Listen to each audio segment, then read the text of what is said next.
Hi guys, IPL 2025 43వ match లో CSK మరియు SRH జట్లు తలబడబోతున్నాయి. అండ్ ఈ మ్యాచ్ కి అయితే ఈ రోజు చెన్నై చపాక్ స్టేడియం వేదిక కాబోతోంది. సో ఈ మ్యాచ్ అయితే రెండు జట్లకు కూడా ఒక డూ ఆర్ డై మ్యాచ్ అని చెప్పుకోవచ్చు. ఇన్ఫాక్ట్ ఈ మ్యాచ్ లో ఓడిపోయిన టీం 99.9% ప్లే ఆఫ్ రేస్ నుంచి ఎలిమినేట్ అయిపోతుంది.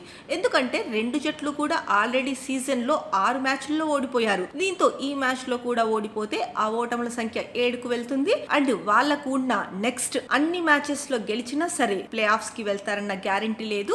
నెట్ రన్ రేట్ చాలా ఎక్కువ ఉండాలి. ఇన్ఫాక్ట్ 10 టీమ్స్ ఆడుతున్నప్పుడు అసలు 14 పాయింట్స్ తో క్వాలిఫైయర్ కావడం చాలా కష్టం. మనం ఐపీఎల్ 2022 అండ్ 23లో చూసాం, 14 పాయింట్స్ తో క్వాలిఫైయర్ జరగలేదు. So last year RCB team ఏదో మిరాకిల్ చేయడం వల్ల అది పాసిబుల్ అయింది. బట్ ఈసారి మాత్రం 14 పాయింట్స్ తో క్వాలిఫై అవ్వడం ఆల్మోస్ట్ ఇంపాసిబుల్ గా కనిపిస్తోంది. అండ్ దీనివల్ల ఈ మ్యాచ్ సిఎస్కే మరియు ఎస్ఆర్హెచ్ కు ఒక డూ ఆర్ డై మ్యాచ్.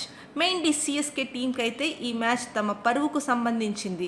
ఎందుకంటే ఈ మ్యాచ్ ఆడబోయేది వాళ్ళ హోమ్ గ్రౌండ్ లోనే. కాబట్టి ఇప్పటికే సిఎస్కే టీం ఈ సీజన్ లో హోమ్ గ్రౌండ్ లో 4 మ్యాచ్లు ఆడితే 3 హోమ్ గ్రౌండ్ లోనే ఓడిపోయారు. అది కూడా తమ ఐపీఎల్ చరిత్రలో for the first hat-trick of losses చూశారు. సో దీంతో సిఎస్కే టీం ఆ ఘోర పరాభవం నుండి కంబ్యాక్ చేసి హోమ్ క్రౌడ్ ని సాటిస్ఫై చేయాలని చూస్తారు. ఈవెన్ ఎస్ఆర్హెచ్ టీమ్ కి చూసుకున్నా వాళ్ళు కూడా పరువుకి సంబంధించింది. వాళ్ళు వరుసగా మ్యాచ్ లో ఓడిపోతున్నారు. ఇన్ఫాక్ట్ ఈ మ్యాచ్ లో ఓడిపోతే పాయింట్స్ టేబుల్ లాస్ట్ ప్లేస్ కి కూడా వెళ్ళిపోతారు. పైగా ముందు చెప్పుకున్నట్లే ప్లే ఆఫ్ రేస్ నుంచి కూడా ఎలిమినేషన్ జరిగిపోద్ది. కాబట్టి ఎస్ఆర్హెచ్ టీమ్ కి కూడా ఈ మ్యాచ్ లో విజయం అనేది చాలా అంటే చాలా ఇంపార్టెంట్. ఇన్ఫాక్ట్ వాళ్ళ ముందైతే ఒక గొప్ప ఆపర్చునిటీ ఉందని చెప్పుకోవచ్చు. అదేంటంటే చెన్నై చపాక్ లో చరిత్రను తిరగరాయడం. ఇప్పటి వరకు అసలు ఎస్ఆర్హెచ్ టీం చెన్నై చపాక్ వెళ్లి సిఎస్కే ని ఎప్పుడు ఓడించలేదు. ఈ గ్రౌండ్ లో 5 మ్యాచ్లు ఆడితే సిఎస్కే టీం తో 5 మ్యాచ్లు ఓడిపోయారు. దీంతో ఎస్ఆర్హెచ్ టీం ఖచ్చితంగా రికార్డ్ ని తిరగరాయాలని చూస్తారు.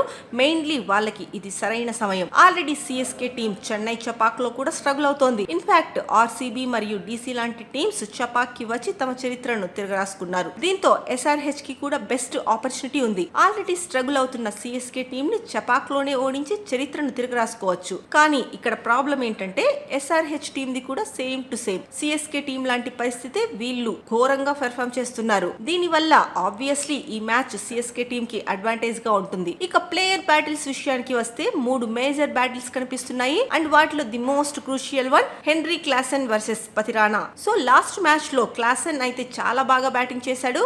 బట్ పతిరానాకి అగెనిస్ట్ గా చూసుకుంటే అతనికి మంచి రికార్డ్ లేదు. 4 ఇన్నింగ్స్ లో 3 టైమ్స్ అవుట్ అయిపోయాడు. అండ్ స్ట్రైక్ రేట్ అయితే కేవలం 118గా మాత్రమే ఉంది. దీంతో మ్యాచ్ లో ఖచ్చితంగా వీళ్ళిద్దరి మధ్య ఒక మంచి బ్యాటిల్ ని ఎక్స్పెక్ట్ చేయొచ్చు. అలాగే other side of death overs చూసుకుంటే ధోని వర్సెస్ హర్షల్ పటేల్. ఈ బ్యాటిల్ కూడా చాలా ఇంట్రెస్టింగ్ గా ఉండబోతోంది. మెయిన్లీ ధోని హర్షల్ పటేల్ కు అగెనిస్ట్ గా చాలా వర్స్ట్ గా రికార్డు ఉంది.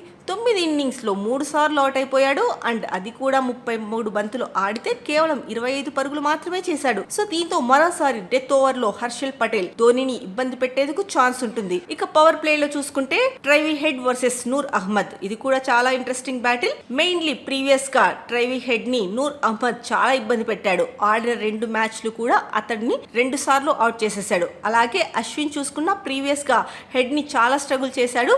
ఈ మ్యాచ్ అయితే సిఎస్కే టీం ఖచ్చితంగా అశ్విన్ లేదా నూర్ ఇద్దరిలో ఒకరిని ట్రై చేయాలి. ఎందుకంటే ఎస్ఆర్హెచ్ ఓపెనర్స్ ఇద్దరు కూడా లెఫ్ట్ హ్యాండ్ బ్యాట్స్మెన్సే. ఈ మ్యాచ్ లో అయితే మేజర్ గా కనిపిస్తున్న 3 బ్యాటిల్స్ అయితే ఇవే. ఇంకా వీటితో పాటు మనం రచన్ రవీంద్ర మరియు కమిన్స్ మధ్య కూడా ఒక మంచి బ్యాటిల్ చూడొచ్చు. అలాగే రాహుల్ చాహర్ వస్తే అతనికి జడేజాకి అగెనిస్ట్ గా చాలా మంచి రికార్డు ఉంది. దీంతో వీళ్ళిద్దరి మధ్య ఒక మంచి బ్యాటిల్ చూడొచ్చు. అలాగే కమిన్ మెండిస్ వస్తే అతనికి మరి శివం దూబేకి మధ్య కూడా ఒక మంచి బ్యాటిల్ ఉంటుంది. మెయిన్లీ కమిండ్ 2 చేతులతో బౌలింగ్ చేస్తూ ఉంటాడు. సో ఈ మ్యాచ్ లో చూసుకుంటే ఎటు చూసినా ఎక్కువగా ఫ్రెష్ బ్యాటిల్స్ ఉండబోతున్నాయి. ఇక ఫైనల్లీ ఛాన్సెస్ గురించి మాట్లాడుకుంటే నాకైతే సిఎస్కే టీం కి కాస్త ఎడ్జ్ గా కనిపిస్తోంది. ఎందుకంటే వాళ్ళకి హోమ్ గ్రౌండ్ అడ్వాంటేజ్, పైగా ఎస్ఆర్హెచ్ తో కంపేర్ చేసుకుంటే వాళ్ళ బౌలింగ్ యూనిట్ కాస్త బెటర్ గా పెర్ఫార్మ్ చేస్తున్నారు. సో దీంతో సిఎస్కే టీం కనుక తమ హోమ్ అడ్వాంటేజ్ ని ప్రాపర్ గా యూటిలైజ్ చేసుకుంటే ఈ మ్యాచ్ లో గెలిచేందుకు అవకాశాలు ఉంటాయి.